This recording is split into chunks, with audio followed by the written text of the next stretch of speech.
Dear students, this is Praveen Kumar Agarwal from Management Department welcomes you in my today's lecture of Company Law. In today's lecture, we will discuss upon the rest of the main features of company. जैसा कि previous lecture में हमने topic start किया था different main features और characteristics of company, जिसमें मैंने आपसे 6 फीचर्स कंपनी के रेफरेंस में डिस्कस किए थे. Rest of the main features of company वो हम आज के लेक्चर में डिस्कस करेंगे. The 7th main feature of company is that of the common seal.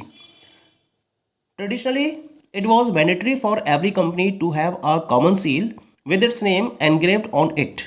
But now companies are free to have or not to have a common seal. It is a company does not have a common seal, any deed or contract shall be deemed to have executed by the company if it's signed by 2 directors or by 1 director and company secretary wherever the company has appointed a company secretary. यानी कि अगर traditional point of view से देखा जाए, company act 2013 के introduce होने से पहले हर कंपनी को कॉमन सील को ऑक्यूपाई करना मैंडेटरी था और इस कॉमन सील पर इसका नाम एनग्रेव्ड होना जरूरी था. लेकिन आज के टाइम में कंपनीज फ्री हैं, वो चाहे तो कॉमन सील रख सकती हैं या ना चाहें तो भी वो कॉमन सील को फॉलो नहीं कर सकती हैं. अगर किसी कंपनी के पास कॉमन सील नहीं है और इसे किसी पर्टिकुलर डीड या कॉन्ट्रैक्ट को साइन करना है तो या एग्जीक्यूट करना है, तो इसके लिए इस पर्टिकुलर कॉन्ट्रैक्ट पर कंपनी के 2 डायरेक्टर्स का या फिर 1 डायरेक्टर और कंपनी की सेक्रेटरी के सिग्नेचर होने कंपलसरी हैं. उसके बेसिस पर इस कॉन्ट्रैक्ट को एग्जीक्यूटेड डीम्ड माना जाएगा. जहां कंपनी के पास कंपनी सेक्रेटरी अवेलेबल है या कंपनी सेक्रेटरी को अपॉइंट किया गया है, उस केस में अगर 1 डायरेक्टर और कंपनी सेक्रेटरी साइन कर देते हैं तो भी उस कॉन्ट्रैक्ट को एग्जीक्यूटेड माना जाएगा. ठीक. Next main feature of company is limited liability. Generally companies are form to take advantage of limited liability.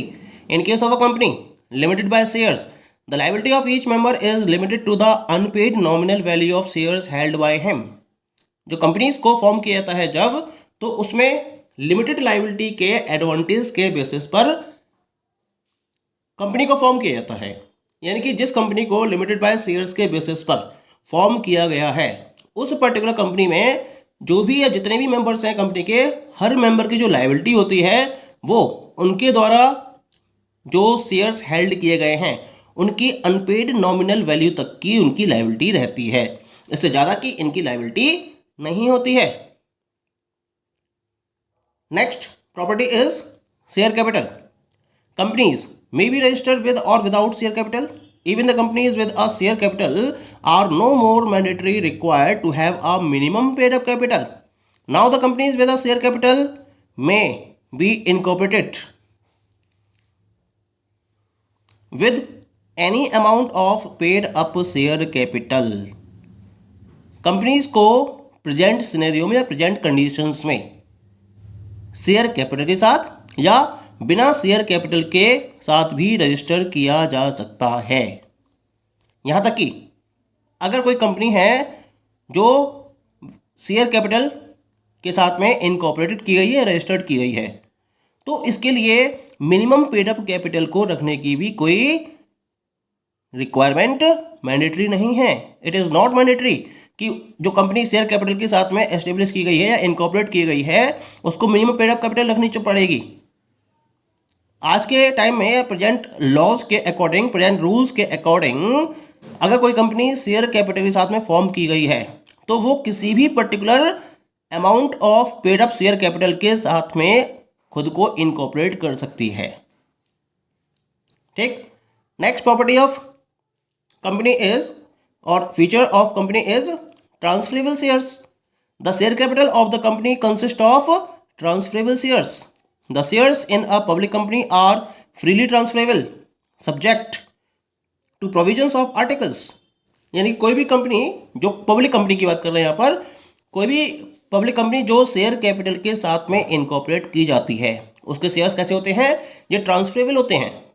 यानी कि कंपनी के जो मेंबर्स है वो फ्री बेसिस पर शेयर्स को ट्रांसफ़र कर सकते हैं और किसी दूसरे को ये शेयर्स सेल कर सकते हैं।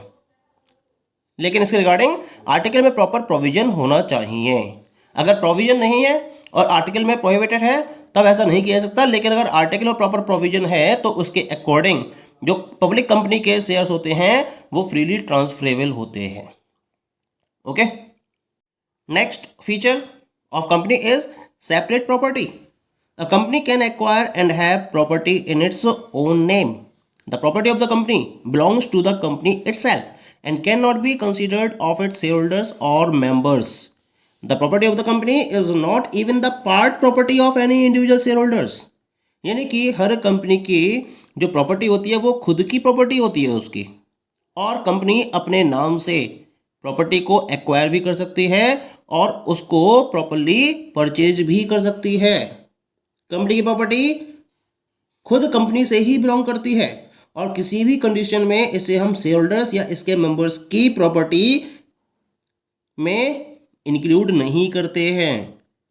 यहां तक कि किसी भी इंडिविजुअल शेयर होल्डर की प्रॉपर्टी का पार्ट भी कंपनी की प्रॉपर्टी नहीं होती है। ये केवल और केवल कंपनी की प्रॉपर्टी होती है। कंपनी के नाम से प्रॉपर्टी को परचेज किया जाता है और कंपनी अपने नाम से प्रॉपर्टी को एक्वायर करती है और उसको परचेज करती है। तो सेपरेट प्रॉपर्टी रहती है कंपनी के रेफरेंस में। Next property is capacity to contract. A company has the capacity to contract within the scope of its memorandum of association. Company अगर किसी भी पर्टिकुलर कॉन्ट्रैक्ट को साइन करना चाहे तो इसके मेमोरेंडम ऑफ एसोसिएशन को ध्यान में रखते हुए, जो इसकी स्कोपिंग एरिया है उस स्कोपिंग एरिया को ध्यान में रखते हुए कंपनी कॉन्ट्रैक्ट करने की पूरी कैपेसिटी रखती है। क्योंकि अगर मेमोरेंडम के बियॉन्ड किसी पर्टिकुलर कॉन्ट्रैक्ट को साइन किया जाता है तो वो कहलाता है अल्ट्रा वायर्स एक्ट, और वो कैसा हो जाता है, नल एंड वॉइड होता है वो। Next one is the capacity to sue and to be sued. Although a company can enter into a contract only through some human agency, but it can sue on others in its corporate name. Similarly, others can also sue the company in its own name. हालांकि जब company किसी भी contract में enter करती है तो किसी न किसी एक कॉमन या किसी न किसी एक ह्यूमन एजेंसी के बेसिस पर ये कॉन्ट्रैक्ट में एंटर कर सकती है, लेकिन ये क्या कर सकती है, अपने कॉर्पोरेट नेम के बेसिस पर अदर पार्टीज को स्यू कर सकती है। इसी तरीके से जो अदर पार्टीज हैं वो कंपनी के नेम पर, कंपनी के खुद के नेम पर इसे स्यू कर सकते हैं। ठीक, next feature is managerial team. A company is managed by a board of directors elected by the members of share holders of the company. The board of directors determines the major policies of the company. There are some key managerial personnel such as managing director, whole-time director, company secretary and so on, who execute these policies and carry out the day-to-day affairs of the company. यानी कि जब हम company के affairs को manage करने की बात करते हैं तो इसके अफेयर्स को टोटली कंट्रोल किया जाता है, मैनेज किया जाता है by the board of directors, और इन बोर्ड ऑफ डायरेक्टर्स को कंपनी के मेंबर्स और शेयर होल्डर्स के बेसिस पर इलेक्ट किया जाता है। जो बोर्ड ऑफ डायरेक्टर्स हैं वो कंपनी के रेफरेंस में मेजर पॉलिसीज को डिटरमाइन करते हैं, क्योंकि इनको पूरी पावर दी जाती है बाय द मेंबर्स और share holders of the company. और इसके साथ साथ ये क्या करते हैं, कंपनी के अंदर की मैनेजरियल पर्सनल्स को भी अपॉइंट करते हैं, जिन्हें हम KMP के नाम से जानते हैं। ये की मैनेजरियल पर्सनल्स कौन कौन से होते हैं, जैसे कंपनी का managing director, whole time directors, company secretary, managers, इन सबको अपॉइंट किया जाता है, जो क्या करते हैं, कंपनीज की पॉलिसी को प्रॉपर्ली एग्जीक्यूट करने का काम करते हैं और कंपनी के अफेयर्स, जो डे टू डे अफेयर्स होते हैं, इनको कैरी आउट करने के लिए अपने पर्टिकुलर एफर्ट्स को फोकस करते हैं। तो ये काम होता है इन पर्टिकुलर की मैनेजरियल पर्सनल्स का। तो इस तरह से कंपनी के जो वर्क्स हैं या जो भी अफेयर्स हैं उनको एक मैनेजरियल टीम के द्वारा कंट्रोल किया जाता है और रेगुलेट किया जाता है। The next feature of company is governance by majority. A company is governed by rule of majority and decision in the company is taken with the support either of simple or special majority. यानी company के अंदर जितने भी rules develop किए जाते हैं, policies को develop किया जाता है, इन्हें रूल ऑफ मेजॉरिटी के बेसिस पर गवर्न किया जाता है। कंपनी में जितने भी डिसीजंस लिए जाते हैं वो या तो सिंपल मेजॉरिटी या फिर स्पेशल मेजॉरिटी के बेसिस पर लिए जाते हैं। ठीक, next one is the statutory obligations. A company is required to fulfill a large number of statutory obligations formed by Company Act and other regulating bodies। यानी कि कंपनी एक्ट और जो भी अदर रेगुलेटिंग बॉडीज हैं companies के reference में, उनके द्वारा जो भी डिफरेंट टाइप के रूल्स एंड रेगुलेशंस को फॉर्म किए गए हैं, उन सारे रूल्स एंड रेगुलेशंस को कंपनी को फुलफिल करना होता है। ये कंपल्सन रहता है हर कंपनी के लिए कि वो इन पर्टिकुलरली स्टैट्यूटरी ऑब्लिगेशंस को फुलफिल करे। Next one is the business of goods and services. A company can carry on business of production or sale of goods or rendering of services within the scope of its memorandum। यानी कि जब company establish की जाएगी तो establish करने के बाद ये या तो गुड्स के प्रोडक्शन के बिजनेस को कैरी ऑन कर सकती है, या फिर गुड्स को सेल करने के बिजनेस को कैरी ऑन कर सकती है, या फिर ये सर्विसेज को भी रेंडर कर सकती है। लेकिन इसके लिए उसे अपने मेमोरेंडम में इसको डिफाइन करना होगा, और जैसा ये अपने मेमोरेंडम में ऑब्जेक्टिव क्लॉज में डिफाइन करती है उसको ध्यान में रखते हुए उसी स्कोप में इसे अपने पर्टिकुलर बिजनेस को कैरी ऑन करना होता है। ठीक है, next main feature is residence. A company has its residence. Company का खुद का अपना एक रेजिडेंस भी होता है कम्युनिकेशन पर्पज के पॉइंट ऑफ व्यू से। और ये रेजिडेंस क्या होता है कंपनी का? जो इसका प्लेस ऑफ रजिस्टर्ड ऑफिस है, यानी कि रजिस्टर्ड ऑफिस का जो इसका प्लेस है, इसे हम कंपनी के रेजिडेंस के नाम से जानते हैं। कम्युनिकेशन के पॉइंट ऑफ व्यू से इसी रेजिडेंस का यूज किया जाता है या फिर इसी रजिस्टर्ड ऑफिस का यूज किया जाता है। ठीक, next point is nationality. Although a company is not a citizen on any country, but a company has a nationality of the country where it is incorporated। हालांकि कंपनी के पास citizenship नहीं होती है किसी भी कंट्री के रेफरेंस में, लेकिन जिस कंट्री में ये ऑपरेट कर रही होती है या जिस कंट्री में इसको इनकॉर्पोरेट किया जाता है उसे वहाँ की नेशनलिटी ऑटोमेटिकली मिल जाती है।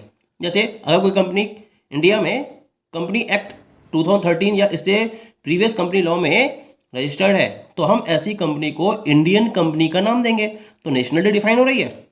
सिटीजनशिप नहीं दी जाती कंपनी को, लेकिन उसकी नेशनलिटी को डिफाइन किया जाता है उस कंट्री के बेसिस पर जहां इसको इनकॉर्पोरेट किया जाता है। And the last one is the social responsibility. Company act 2013 makes it mandatory for the companies of specified size to spend at least 2% of their average net profits of the preceding 3 years on activities covered by social responsibility policy of the company। यानी कि mandatory कर रखा है company act 2013 ने एक particular specified size की companies के लिए कि वो अपनी एवरेज नेट प्रॉफिट का कम से कम 2% क्या करेंगी, वो preceding 3 years,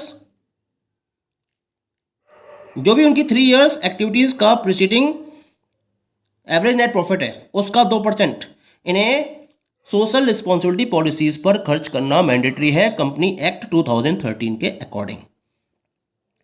okay, so these all are the different features of और main features of company. Thank you.